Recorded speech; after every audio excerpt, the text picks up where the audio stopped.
On today's show, Waymo buys thousands of Pacifica hybrids for its upcoming autonomous ride-hailing service. Kia teases a new SUV for the Indian market, and we take a look at more of the engineering issues Monroe & Associates discovered on the Tesla Model 3. All that and more coming right up on Autoline Daily.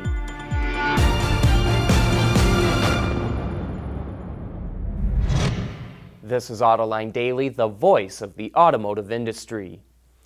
General Motors sold a record 4.04 million vehicles in China last year, a gain of 4.4% from the year before. And to help keep the momentum going, the company, along with its joint venture partners, will introduce 15 new or updated models this year in the country.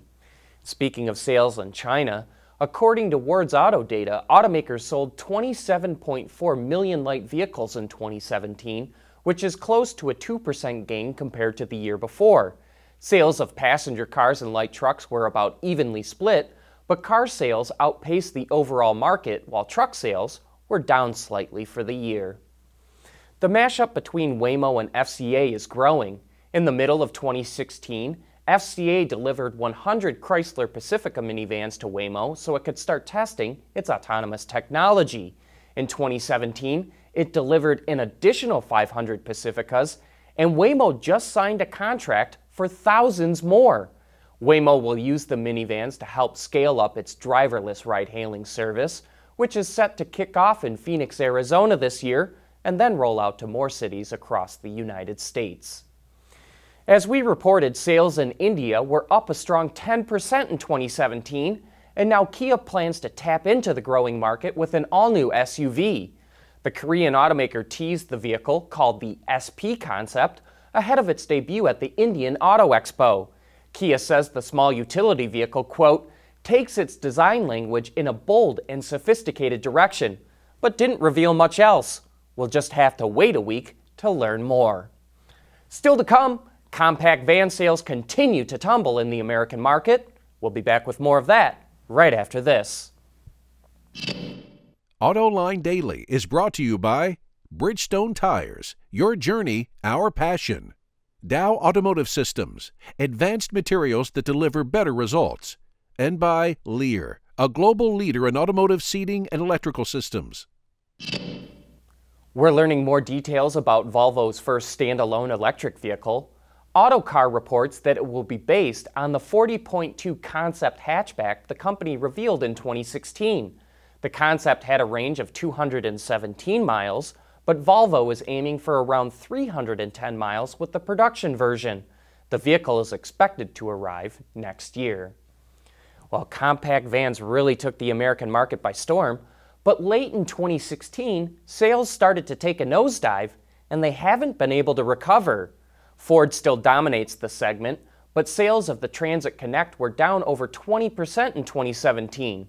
Next on the list is the Nissan NV200, the only small van to see growth, but its sales were up less than 0.5%. Then comes the Ram ProMaster City, followed by the Chevy City Express, which is just a rebadged NV200. In all, automakers sold over 74,000 compact vans in the U.S. last year, which is a drop of nearly 12%. As we know, the total market in the U.S. for 2017 was down less than 2%, so the compact van segment is shrinking far faster than the rest of the market. And hey, don't forget to join John and Gary this Thursday for Autoline After Hours. We'll have the new Hyundai Kona in the studio with us because our special guest is John Jariga. Sorry if I butchered your last name, John. He's the director of powertrain at Hyundai Kia's Tech Center. So if you have any questions, send them our way to viewermail@autoline.tv. Coming up next, Monroe & Associates discovers some of the assembly line fixes on the Tesla Model 3. Lighter, safer, stronger, quieter, and more sustainable. Tell us where you need to go, and we'll help you get there. Dow Automotive Systems. We don't succeed unless you do. Whether it's on television, online, or through social media, Autoline knows how to effectively get your marketing message to the people you want to reach. Contact Stacy Eman today.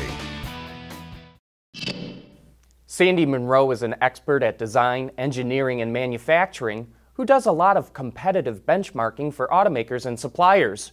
Right now, he's doing a benchmarking report on the Tesla Model 3, and he's found a number of engineering issues on the car, including some of the assembly line fixes. Take a look. Okay, you found some other issues. Yeah. Farther down the car, starting just with the door handles. You don't like the way they open. No. Okay, so supposedly this is supposed to be a one-handed operation. So in an ATV, I broke my wrist once. And for me, this is like near impossible. I hate this. It hurts. So it's a two-hand operation. So I'm doing it with two hands. And I don't like things that require two hands, at least not for this. And you probably heard the glass inside is making noise. Or something shaking around inside that door. Yeah, it's very unusual to see that. Although we will say the other doors don't sound too bad, but this one didn't sound too good. No, the two front doors are an issue. Okay. I don't know why, but they are. Then we've got the way they did, the gaps on this car are like, you can see them from Mars. This is really not so good. But we also found that they stuck an extra piece of cat's paw in here. This is an afterthought or something. And what's cat's paw? Cat's paw just means that when the glass goes up, it seals and it keeps it from rattling a little bit. But this stuff here, you're not supposed to just glue on another piece. Usually you take whatever is wrong and pull it out, put another one in. So that was kind of a, geez, I never saw that before. That window doesn't have it. All week long, we'll be showing you more of what Monroe and Associates have found as they dig into how the Tesla Model 3 was designed and engineered. But that's it for today. Thanks for watching, and please join us again tomorrow.